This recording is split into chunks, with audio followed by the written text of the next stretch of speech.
तो आदाब, नमस्कार, गुड इवनिंग, सत श्री अकाल। एक बार फिर आप तमाम लोगों का स्वागत है क्राइम तक की कहानी के इस एपिसोड में। उम्मीद है पूरी फैमिली अच्छी होगी। आज सीधे मुद्दे पे आते हैं, यानी कि क्राइम की कहानी पर आते हैं। मुझे नहीं लगता कि कुछ फिल्मों को छोड़ दूं या ऐसी कहानियां या कुछ ऐसे और भी केस हुए हों, लेकिन वो दूसरी कहानी हो सकती है कि एक कत्ल जो अभी होना है, एक कत्ल होने जा रहा है, हुआ नहीं है और ना होता है, उसके बावजूद उस कत्ल के लिए 20 साल की सज़ा होती है और बाकायदा अदालत सब कुछ जानते हुए भी वो सज़ा सुनाती है। जैसे बहुत पहले एक फिल्म आई थी अंधा कानून, उसमें याद होगा आपको, अमिताभ बच्चन को सज़ा होती है एक कत्ल के लिए और बाद में पता चलता है जिसके कत्ल के इल्ज़ाम में अमिताभ बच्चन को सज़ा हुई थी वो तो ज़िंदा है, और बाद में फिर भरी अदालत में अमिताभ बच्चन उसका कत्ल करता है और फिर ये होता है कि एक कत्ल के लिए 2 बार सज़ा नहीं दी जा सकती। ये लगभग वैसी, लेकिन ये कहानी बिल्कुल अलग है। यहाँ एक कत्ल जो हुआ नहीं उसके लिए 20 साल की सज़ा। एक ऐसा कत्ल जिसका कत्ल होना है, उसे उस अपने ही कत्ल से बचने के लिए खुद की कब्र खोदनी पड़ती है, उसे अपनी मौत से बचने के लिए खुद मरना होता है। ये सारी कहानी इस कहानी में है। कहानी बहुत ही इंटरेस्टिंग है और इसमें कई ऐसी चीज़ें हैं जो चौंकाती भी है। कहानी की शुरुआत होती है अमेरिका के हाउस्टन, यानी जो टेक्सास के पास है। तो टेक्सास के पास, मैं शायद गलत बोल रहा हूँ, लेकिन टेक्सास में हाउस्टन है। तो वहाँ पे एक रेमन सोसा नाम का एक शख्स रहता था जो पेशेवर बॉक्सर था, पर बॉक्सिंग में बहुत ज़्यादा कुछ कर नहीं पाया। शादी हो चुकी थी, 3 बच्चे थे, ज़िंदगी ठीक ठाक चल रही थी, लेकिन फिर कुछ ऐसे हालात बने कि पहली पत्नी से डिवोर्स हो गया, तलाक हो गया, बच्चे भी बड़े हो गए, उसकी खुद उम्र उसकी करीब 50 साल के आसपास हो गई थी। बच्चे खुद मुख्तार बालिग बड़े हुए, अपना आप को संभाल सकते थे और रेमन सोसा की भी ज़िंदगी ठीक ठाक चल रही थी। 2007 की बात है। रेमन सोसा एक नाइट क्लब में जाता है और वहाँ उसकी मुलाकात मारिया नाम की एक लड़की से होती है। मारिया मैक्सिको की थी और शॉर्ट टर्म वीज़ा पर अमेरिका आई थी। वो एक जिम ट्रेनर के तौर पर एक्सपर्ट्स थी और पर्सनल ट्रेनर थी कई लोगों की, एक जिम के साथ जुड़ी हुई थी। उस नाइट क्लब में रेमन भी डांस करता है, मारिया भी डांस कर रही होती है और वहीं पे फिर दोनों की पहली मुलाकात होती है, बातचीत होती है। फिर मुलाकात और बात का सिलसिला आगे चलता रहता है। धीरे धीरे इन दोनों में प्यार हो जाता है। करीब 3 साल तक दोनों एक दूसरे को डेट करते हैं। 2010 में मारिया और रेमन शादी कर लेते हैं। 2010 के बाद भी 11-12 अगले 3-4 साल तक सब कुछ ठीक ठाक चल रहा था। इस दौरान में जब मारिया ने शादी की तो चूँकि शॉर्ट टर्म वीज़ा पर आई थी, वो मैक्सिकन सिटीज़न थी, लेकिन अब शादी उसने अमेरिकन सिटीज़न से किया, रेमन से। तो 10 के बाद उसको अमेरिकी नागरिकता मिल गई, वो अमेरिका की सिटीज़न हो गई मारिया, और वहीं एक 2 फ्लोर का घर लेकर दोनों रहने लगे। इस दौरान में मारिया और रेमन ने मिलकर एक जिम खोला अपना। इसमें मारिया ने भी पैसे लगाए, मदद की, और उस जिम में बाकायदा रेमन जो है, उसके पुराने जो शौक़ थे बॉक्सिंग, वो बच्चों को, नौजवानों को बॉक्सिंग के हुनर सिखाने लगा उसी जिम में, और मारिया वहाँ पे जिम की ट्रेनिंग देती थी। तो दोनों जिम में काम करते थे, सब कुछ ठीक ठाक चल रहा था, लाइफ बढ़िया थी। लेकिन 5 साल के बाद ही चीज़ें बदलनी शुरू हो गई। 2015 में अचानक मारिया और इनमें वैसे ही झगड़ा होने लगा था। एक दिन मारिया ने 2015 में अचानक रेमन से कहा कि मुझे तुमसे डिवोर्स चाहिए। रेमन को लगा कि गुस्से में है, कुछ बात हो गई होगी, मान जाएगी। उसे समझाने की कोशिश की पर वो मानी नहीं। फिर उसे लगा चलो बाद में मना लेंगे। और ये जब डिवोर्स की बात हुई, इसी के 1 वीक के आसपास की बात है। एक रोज़ रेमन अपने एक दोस्त से मिलता है। उस दोस्त का असली नाम तो छुपा के रखा गया, लेकिन उसका जो नाम था वो था मुंडो, MUNDO, और वो भी एक किसी और जिम में काम करता था। अच्छा खासा था और कभी बॉक्सर रहा था वो भी, और पुराना दोस्त था रेमन का। लेकिन रेमन और मुंडो की इस दोस्ती के बारे में मारिया को पता नहीं थी और ये लोग बहुत कम मिलते थे। इत्तेफाक से जब ये डिवोर्स की बात आई, उसी दौरान में रेमन मुंडो से मिलता है और रेमन को भी हैरानी होती कि इतने ज़माने के बाद मुंडो से क्यों मिलने आया। तो आता है और उससे जो पहली लाइन बोलता है, रेमन हंसता है। वो कहता है कि तुम होशियार रहो, तुम्हारी वाइफ ने मुझे $2000 की सुपारी दी है तुम्हें मारने के लिए, तुम्हारा कत्ल करने के लिए। हंसता है, क्या मजाक है। वो फिर से रिपीट करता है, कहता है मैं मजाक नहीं कर रहा हूँ, तुम्हारी वाइफ मारिया ने मुझे हिटमैन के तौर पे चुना है और $2000 की सुपारी दी है तुम्हारा कत्ल करने के लिए। रेमन उसकी आंखों में देखता है और पहली बार रेमन को लगता है कि वो सच बोल रहा है। फिर वो उसे बताता है कि एक रोज़ अचानक मारिया से उससे मुलाकात हुई और उसे मालूम नहीं था कि वो तुम्हारी वाइफ है, और वो मुलाकात के बाद कुछ देर बातचीत होती है। फिर वो मैक्सिको में उसका भी कोई रिलेशन था या रिलेटिव थे, तो ये घुल मिल जाते हैं। फिर वो अचानक कहती है कि मैक्सिको में ऐसे ऐसे हिटमैन मिलते हैं किसी का कत्ल करने के लिए, क्या यहाँ बॉस्टन में भी मिल सकते हैं, हॉस्टन में? तो उसने कहा हाँ बताओ। तो उसने कहा मुझे हिटमैन चाहिए, मुझे एक मर्डर कराना है। उसने पूछा नाम क्या है?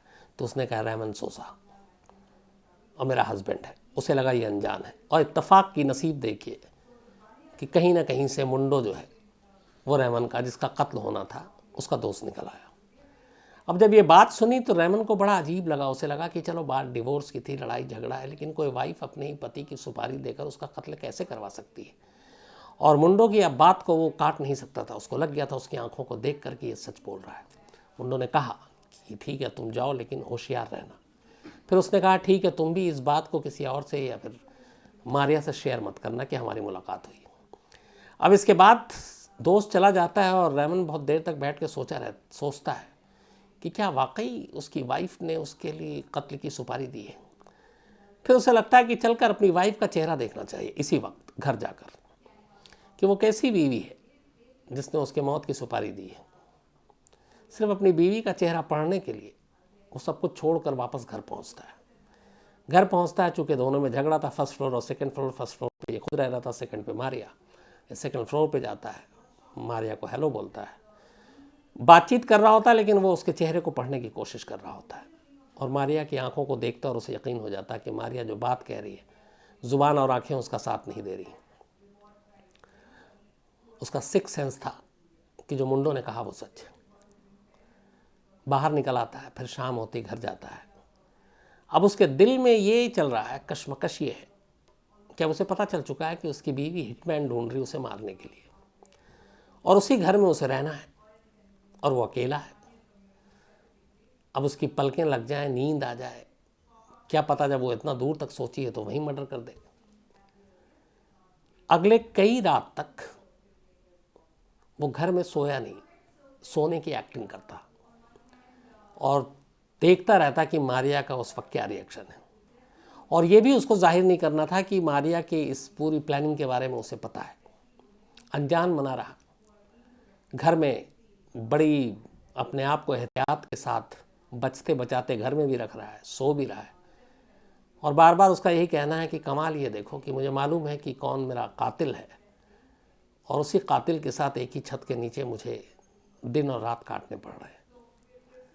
कभी भी किसी भी पल कुछ हो सकता है, लेकिन उसको रहना भी था, दिन और रात काटने भी थे उसी कातिल के साथ, ताकि उसे शक ना हो। और इस दौरान में वो चाहता था कि कोई ऐसे सुराग सबूत मिले जिससे और यकीन हो जाए। खैर ऐसा कुछ हुआ नहीं, दिन बीतने लगे। अब इसी के बाद उसने सोचा कि क्या करें। फिर एक मुंडो से इसकी मुलाकात तय होती है और वो कहता है कि बताओ आगे क्या करना। तो उसने कहा ठीक है तुम आगे बढ़ो। अब वो मुंडो को कहता है कि तुम बताओ कि तुम्हें 2 हिटमैन मिल गया है। वो उसे बताता है, 2 नाम भी बताता है कि ये मिल गया है, $2000 में बात डन हो गई है। और वो उसका एक नंबर देता है और कहता है इस नंबर पे तुम उससे कांटेक्ट कर सकती हो। ये नंबर देने के बाद मारिया उस नंबर पे टेक्स्ट करती है। इधर से भी टेक्स्ट का जवाब जाता है, लेकिन इधर से जो टेक्स्ट जा रहा था, मैसेज, जिसको हिटमैन बनाकर जिसका नंबर दिया गया था, वो कोई और नहीं था, मारिया का अपना हस्बैंड था रेमन। वो हिटमैन बनकर अपनी बीवी से ही मैसेज पे बात कर रहा है, और वो बातचीत यही हो रही है कि ठीक है काम हो जाएगा, 2000 तुम्हें दे दूंगी, तुम अपना पूरा काम कर लो। लेकिन वहाँ पे मर्डर, ये वो सारी ये बातें गायब हैं। तो ये है कि जैसे अगर कोई बात कर रहा है 2000 रुपये डॉलर में काम करना, वो सारी चीज़ें तो हैं, लेकिन क्राइम कुछ ऐसा करना है वो कोई सबूत नहीं छोड़ रही है। लेकिन टेक्स्ट से पता चल गया पहली बार अब रेमन को कि हाँ उसकी वाइफ उसकी जान लेना चाहती है। जब यकीन हो गया वो पुलिस के पास पहुंचता है और पुलिस को जाके सारी कहानी सुनाता है। कहता है ऐसे ऐसे मेरी वाइफ ने हिटमैन ढूंढा है मेरे दोस्त के ज़रिए और ये टेक्स्ट पे हमारी बातचीत हो रही है। पुलिस भी कहानी सुन के दंग रह जाती है, लेकिन फिर पुलिस कहती है कि देखो तुम्हारे दोस्त को उसने कांटेक्ट किया, ये भी सच है, तुम्हारे टेक्स्ट पे बात हो रही है, ये भी सच है, लेकिन इतना काफ़ी नहीं उसे सज़ा दिलाने के लिए। ये हल्का केस है, हो सकता है छूट जाए तो तुम्हारे लिए ख़तरा है, फिर आगे चल के फिर बदला लेगी। और जो ज्यूरी मेंबर होते हैं, जजेस होते हैं, चूँकि वो लेडी है और वो क्राइम जो अभी हुआ नहीं है, जो अभी उसके दिमाग में जिसके लिए भी बातचीत कर रही है, उसके लिए फिर क्या सज़ा होगी मैक्सिमम। तो इसके लिए यह है कि कुछ पुख्ता सबूत चाहिए और पुख्ता सबूत ऐसा हो जिससे फिर उसे लंबी सज़ा हो। तो उसने कहा फिर क्या करें? तो पुलिस वाले ने कहा कि ठीक है, इसके लिए FBI से बात करते हैं। फेडरल ब्यूरो ऑफ इन्वेस्टिगेशन, जो हम कई बार आपको बताया अमेरिका की सबसे बड़ी जांच एजेंसी, जैसे अपनी CBI। FBI के एक अफसर से बात होती है, FBI को ये पूरी बात बताई जाती है। हॉस्टन में जो वहाँ पे पोस्टेड था, उसके लिए भी अजीब मसला, अजीब कहानी। बट FBI को उस अफसर ने एक आइडिया दिया। उसने कहा ठीक है, तुम्हारे जो शुरुआती सारे डाउट्स हैं, जो प्रूफ हैं, ये साबित करता है कि तुम्हारी बीवी तुम्हारा जान लेना चाहती है तुम्हारी, और तुम्हारे लिए वो सुपारी 2000 का दे रही है, लेकिन अदालत में साबित करने के लिए पुख्ता सबूत चाहिए, और पुख्ता सबूत के लिए एक काम करना होगा। उसने कहा क्या? उसने कहा तुम्हें खुद अपनी मौत का नाटक रचना होगा। तुम्हें अपनी ही फेक डेथ, इसका आइडिया दिया उसने कि एक फर्जी मौत तुम्हें मरना होगा। रेमन तैयार हो गया। अब इसके लिए हुआ कि कैसे मारा जाए। मारिया पढ़ी लिखी, कुछ भी समझ सकती है। अब इसके बाद उस FBI अफसर ने तमाम ऐसे क्राइम सीन के जो उसके पास फाइल थी, तस्वीरें थी, ख़ासतौर पर मर्डर की, वो देखनी शुरू की। चाकू से कैसी लाशें होती हैं जिसको लगती है, गोली से कैसे होती है, गला में घोंट कर कैसे मारा जाता, वहाँ क्राइम सीन पे लाश कैसी थी, किसी और चीज़ से मारी जाती है उसके ज़ख्म के निशान कैसे होते हैं। दर्जनों क्राइम सीन, क्राइम की तस्वीरों को उसने स्टडी किया और फिर ये तय हुआ कि रेमन की मौत गोली से होगी, गोली सर में मारी जाएगी, और फिर एक गड्ढा खोदकर उसमें उसको दफना दिया जाएगा और उस कब्र के अंदर की ही तस्वीर ली जाएगी। बहुत दिनों तक इस पे पूरा काम होता रहा, लेकिन अब फेक मौत के लिए वैसे ही ज़ख्मों सारी चीज़ें दिखानी थी, और ज़रा सी गलती की गुंजाइश का मतलब है मारिया को अलर्ट करना। सब कुछ होता रहा। इस दौरान में कई रिहर्सल हुए, लेकिन ज़ख्म के निशान वैसे बन नहीं रहे। इस तस्वीर में आप, इस कहानी के दौरान आपको कुछ तस्वीरें भी हम दिखाएंगे जिसमें एक गड्ढे के अंदर बॉडी पड़ी हुई है। ये फेक है, याद रखिएगा। यहाँ पे गोली के निशान नहीं है, वो बनाए गए हैं फर्जी। उसी तरीके से एक खड़ा हुआ है रेमन, उसकी तस्वीर है। तो उसके सर पे फेक गोली के निशान बनाए गए। ये रियल पिक्चर नहीं है, ये FBI ने बनाया अपनी तरफ से। तो सब कुछ करते कराते फिर भी 100% लगा नहीं कि मैच कर रहा है, बिल्कुल सही है, कुछ ना कुछ कमज़ोरी है। इत्तेफाक से एक रात FBI के अफसर सारे क्राइम सीन उसके अपने जो केस के थे, FBI के थे, छान मारा। YouTube पे उसे एक रिक्रिएशन की सारी चीज़ें आती कि बुलेट के मार्क कैसे और ये कैसे। उसने पूरा वीडियो देखा और उस वीडियो ने उसे एक आइडिया दे दिया कि ये मार्क कैसे होंगे, क्या होंगे। उसके बाद उसी रात उसने फ़ोन किया कि कल तुम्हें मरना है, फेक डेथ, फर्जी मौत। इसके बाद FBI ने एक जगह चुनी, वहाँ पे एक गड्ढा था, उस गड्ढे में खड़ा किया गया। रेमन के सर पे गोली के निशान बनाए गए, ब्लड के मार्क, सारे कपड़े उतरवा लिए गए, सिर्फ अंडरवेयर में था वो। और उसके बाद अलग अलग एंगल में उसे लेटाकर उसकी तस्वीरें खींची गई, बिल्कुल एक मुर्दे की तरह। और ऐसी तस्वीर जिससे साफ देखकर लगे कि इसको गोली लगी और गोली से इसकी मौत हो गई। और इसको दफनाया जा रहा, दफनाने से पहले इसके सारे कपड़े उतार लिए गए, सिर्फ उसके जिस्म पे अंडरवेयर था। अलग अलग एंगल से सारी तस्वीरें खींच ली गई। पहला काम पूरा हो गया। अब इसके बाद जो हिटमैन बना था, दो मुंडों ने जो कहा था दोनों, असल में वो हिटमैन जो बना था वो अंडरकवर एजेंट था FBI का ही, और वो 2 लोगों का नाम दिया गया था, वो बीच में था। तो जब ये सारा काम हो गया तब इसने मारिया को फ़ोन किया। उसने कहा मुझे आपसे मिलना, आपको कुछ दिखाना है। मारिया तैयार हो गई। मारिया की बताए हुए जगह पे वो हिटमैन यानी कि अंडरकवर एजेंट पहुंचता है, लिफाफे में से फ़ोटो निकालता है, फ़ोटो दिखाता है। वही फ़ोटो था जो FBI ने क्रिएट किया था रेमन की मौत का। मारिया उस फ़ोटो को बहुत गौर से देखती है, अलग अलग एंगल से देखती है, और उसके बाद हंसती है। हंसने के बाद वो उसको 2000 नहीं $3000 देती है। कहती है 2000 सौदे के हिसाब से, 1000 खुशी में दे रही हूँ तुम्हें। $3000 वो अंडरकवर एजेंट लेता है, वापस चला जाता है, तस्वीर उसी को दे देता है। नेक्स्ट डे मारिया जिम पहुंचती है। जब वो जिम में थी तभी FBI की टीम वहाँ पहुँचती है रेमन के बारे में पूछते हुए। मारिया कहती है कि 24 घंटे से वो गायब है, घर नहीं आया। तब FBI की टीम उसे कहती है आपको हमारे साथ चलना है। उसके बाद वो उसे दफ्तर ले जाते हैं, और फिर जो सारी बातचीत थी, जो पैसे $3000 दिए गए थे, और उस वक्त जो हंसी थी, ये सब रिकॉर्ड कर लिया गया था। वो सारी चीज़ें फिर मारिया के सामने रखी जाती हैं, और तब मारिया को पहली बार पता चलता है कि ये सारा जो खेल था, ड्रामा था, ये पहले ही उजागर हो चुका था। और मुंडो जिससे उसने हिटमैन मांगा था वो कोई और नहीं बल्कि उसके पति का दोस्त था। और उसके बाद सब कुछ स्टेज था, सब कुछ FBI ने उसको फांसने के लिए किया। अब सबूत पुख्ता थे, क्योंकि उसकी मौत के बाद वो हंसी थी, 1000 एक्स्ट्रा दिया था डॉलर उसने। और फिर उसे पता चला, जो सबसे बड़ा सदमा, कि रेमन सोसा जिंदा है। ये सब तो एक ड्रामा है। सारे सबूत अदालत में रखे गए, एक लंबा ट्रायल चला। 2016 में, ये 15 की बात है, साल भर के अंदर फैसला आ गया। फैसला जूरी मेंबर ने ये दिया कि एक पत्नी ने अपने पति के कत्ल के लिए हिटमैन यानी सुपारी किलर को चुना, और ये बहुत बड़ा जुर्म है। और अगर ये सारी चीज़ें ना की जाती तो कोई गारंटी नहीं थी कि रेमन सोसा जिंदा होता। इसलिए मारिया को 20 साल की सज़ा दी जाती है। 5 साल मारिया को अभी जेल में हो गए, 15 साल की सज़ा बाकी है। लेकिन रेमन सोसा का ये है कि अगर 15 साल बाद वो बाहर आ जाएगी तो शायद फिर उसे मारने की कोशिश करेगी, क्योंकि बदला ज़रूर लेगी।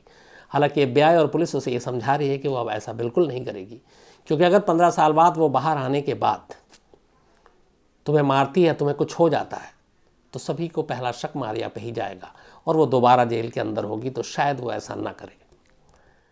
मारिया ने तलाक देते वक्त कुछ झूठी कहानियाँ बदनाम करने के लिए रेमन के बारे में उड़ाई थी, और वो ये था कि ये बहुत अब्यूजिव है, मारता पीटता है, अल्कोहलिक है, शराब पीता है, डोमेस्टिक अब्यूज़ के सारे उस पर वो किया था झूठा, ताकि डिवोर्स लेने में आसानी हो।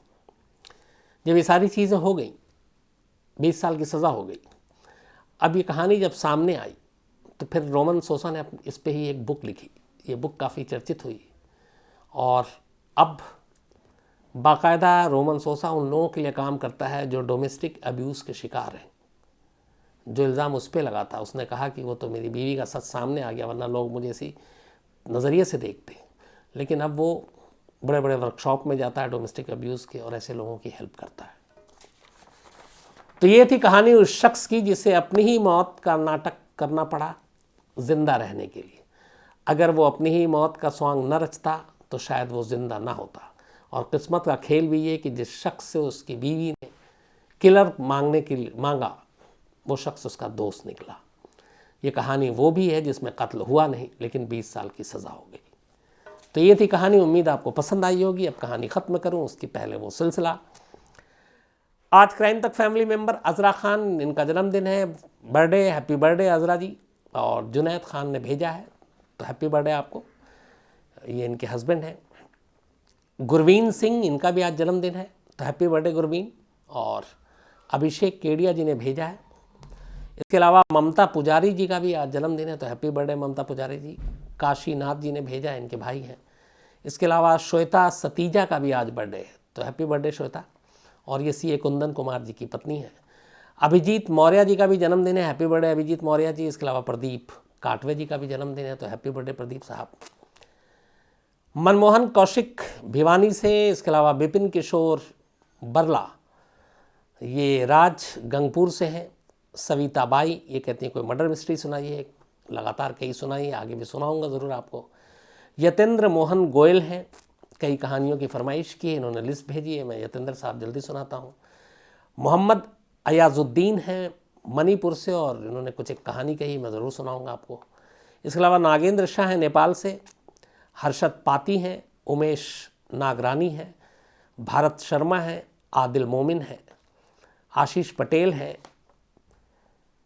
इसके अलावा मनजिंदर चौरेला हैं, और इन्होंने भी स्टोरी की फरमाइश की एक। मोहम्मद आमिर हमज़ा है, चौरा चौरी कांड की कहानी सुनना चाहते हैं, और ये मैं सुना चुका हूँ आमिर हमज़ा साहब, इसी कहानी के एपिसोड में आपको मिल जाएगा। इसके अलावा इरफान सैफ़ी हैं, डॉक्टर अब्दुल कलाम की कहानी सुनना चाहते हैं, वो भी आपको जल्द सुनाऊंगा। तो आज कहानी में इतना ही, और बहुत सारे आप तमाम लोगों का शुक्रिया जिन्होंने कल के बाद बहुत सारे मेल भेजे तबीयत को लेकर। कल परसों तरसों के मुकाबले आज थोड़ी तबीयत ठीक है, हालांकि अभी भी आवाज़ पुरानी वाली लौटी नहीं है, और धीरे धीरे अब लग रहा है कि ठीक है। लेकिन दिल्ली में एक और भी प्रॉब्लम है, पॉल्यूशन, आपको पता ही होगा। तो इतना ज़्यादा पॉल्यूशन है कि यहाँ आजकल दिल्ली की हवा जो है वो कातिल हो गई है। वो कहते हैं ना कि अजीब कश्मकश है, जहरीली हवा इतनी है कि आदमी सोचने पे मजबूर है कि सांस लूँ या ना लूँ। सांस ले तो मुश्किल, सांस ना ले तो और भी मुश्किल। तो उसी माहौल में हम दिल्ली वाले जी रहे हैं। दुआ यही है कि आबो हवा ठीक हो जाए, साफ़ हो जाए, पॉल्यूशन कम हो जाए, ताकि हम लोग खुली हवा में अच्छे से सांस ले सकें और लोग बीमार भी ना पड़ें। तो इसी दुआ के साथ आज कहानी में इतना ही। अब आप मुलाकात होगी आपसे कल रात 9 बजे किसी नई कहानी के साथ। तब तक अपना ख्याल रखिएगा, अपनों का ख्याल रखिएगा। Thank you very much.